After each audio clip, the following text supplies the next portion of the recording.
Ang galing din talaga ng mga nahihirap na yun, ano? Ambisyoso masyado dahil gusto yumaman. Stupida! Sino mo ako dito?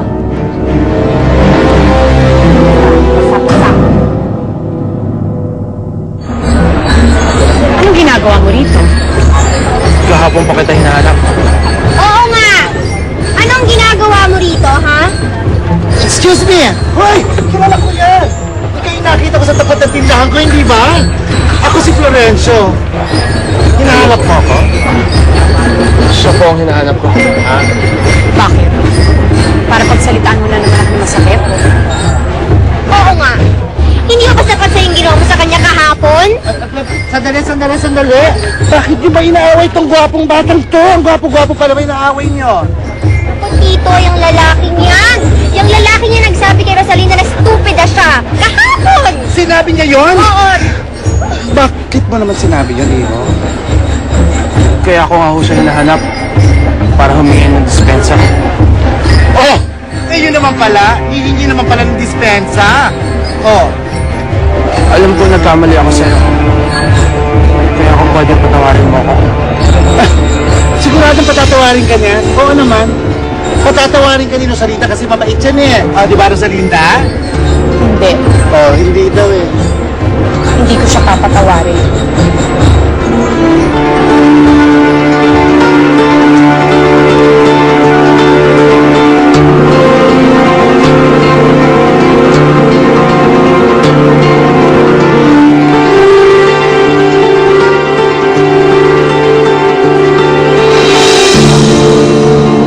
Ang gwapo niya.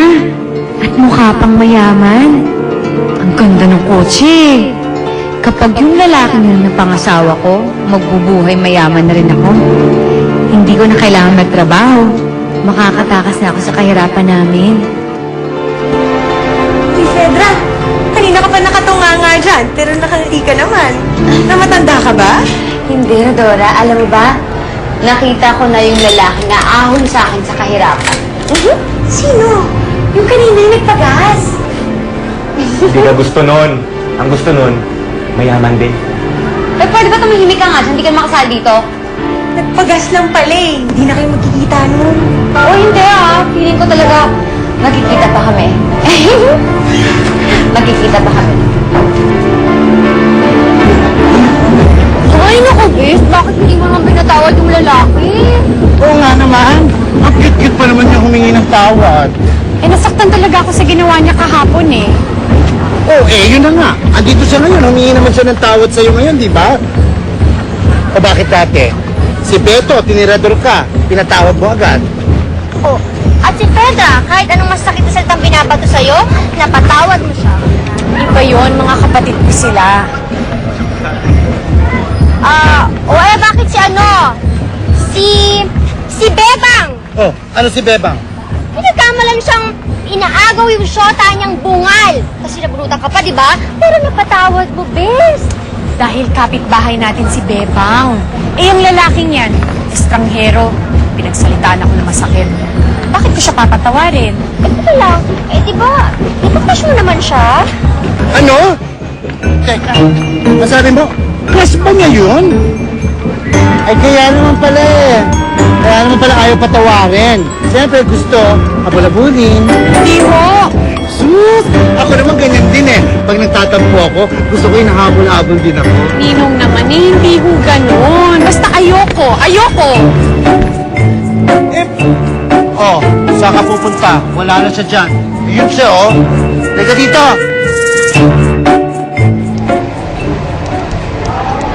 Oh, ano nangyari? Hindi ako pinatawad. At ang kapal niya naman ng mukha niya, no? Anong gusto niya? Ikaw pa lumuhod sa kanya? Sakto naman din kasi yung babae, no? Kahit na, wala siyang karapatang mag-inarte dahil jolog siya. Pag jologs, di na pwede ma-offend. Ay, nako.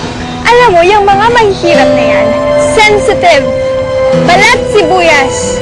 Ang tingin nila sa ating mga mayayaman, kontrabida. Pwede ba tumigil na kayong dalawa? I did my part. I apologized. Kung ayaw niya tanggapin yun, bahala na siya.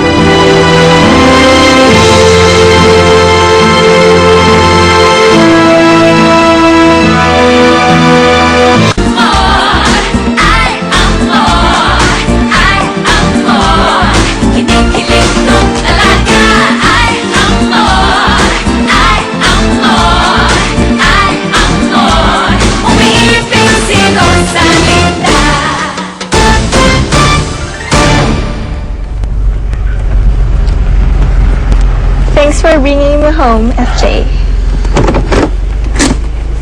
No problem. By the way, there's a party tomorrow night at Jessie's. You wanna come? Alam mo naman, hindi ako mahilig sa parties, di ba?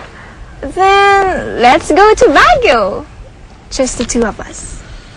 Marami pa akong kailangan gawin. FJ, wala na ba talagang chance? Chris, bakit ka pang malungkot? Wala. Iniisip mo yung lalaki, no? Hindi ah. Nanay ko ba, Miss?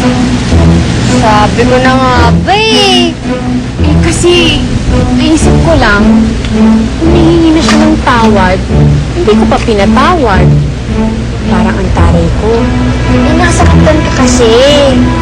Pero dahil ang alam niya, ako nakatapon ng tubig sa piano. Kahit pa, hindi ka nga dapat sinabihan ng pangit na salita. Pero humihingi naman siya ng tawad, di ba? Teka, eh bakit parang ikaw na ngayon nagtatanggol sa kanya? Eh, kasi...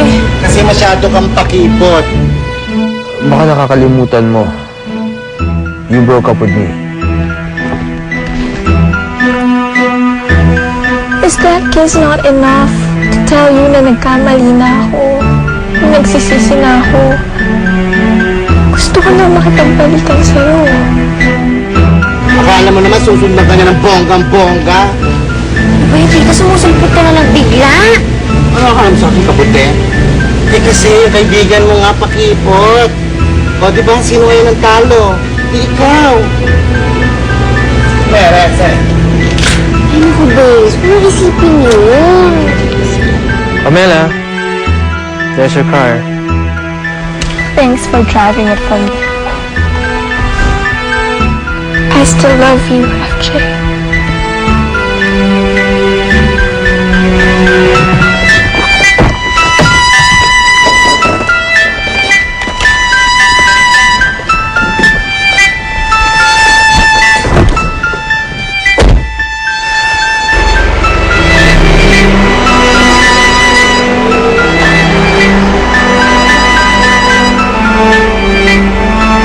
Babawiin kita, Fernando Jose Altamirano. And you can count on that. Ano ka ba, ate? Huwag mo nang isipin yun. Tapos na eh. Pero naisip ko lang, baka hindi na kami magkita. Eh, siya pa naman ang Prince Charming ko. Ate, kung siya ang Prince Charming mo, magkikita pa kayo nun. Ay nako, alam mo sa tingin ko, hindi na. Kasi sinabi mo mayaman siya, di ba? May pride yun, no? Eh alam mo naman, habul-habulin niya yung tendera lang ng bulaklak. Ano ka ba, Ate Pedra? Lagi mo na lang iniinsulto si Ate Rosalinda. Ay, sorry ha. Manager ng bangko, hindi na tendera ng bulaklak. Ano, masaya ka na? Alam nyo, ako na lang magkukwento sa inyo. Kasi, nakita ko na talaga yung Prince Charming ko. Maganda yung kotse niya, guwapo, maganda ang katawan. Sa bagay, hindi siya lugi sa akin kasi maganda at sexy ako. Teka lang, clip ko yan ah. Hiniram ko lang naman eh. Alam mong ayoko na ginagamit yung gamit ko, di ba? Ang akin! Akin! At saka hindi mo to hiniram, no? Alam, Mera. Sama talaga ng ugali nun. Damot-damot pa. Ewan ko ba, Ate Rosalinda? Ibang-iba yung ugali niya sa atin. Ay, siguro ampun lang siya. Ay, anak ko, halika na, matulog na lang tayo.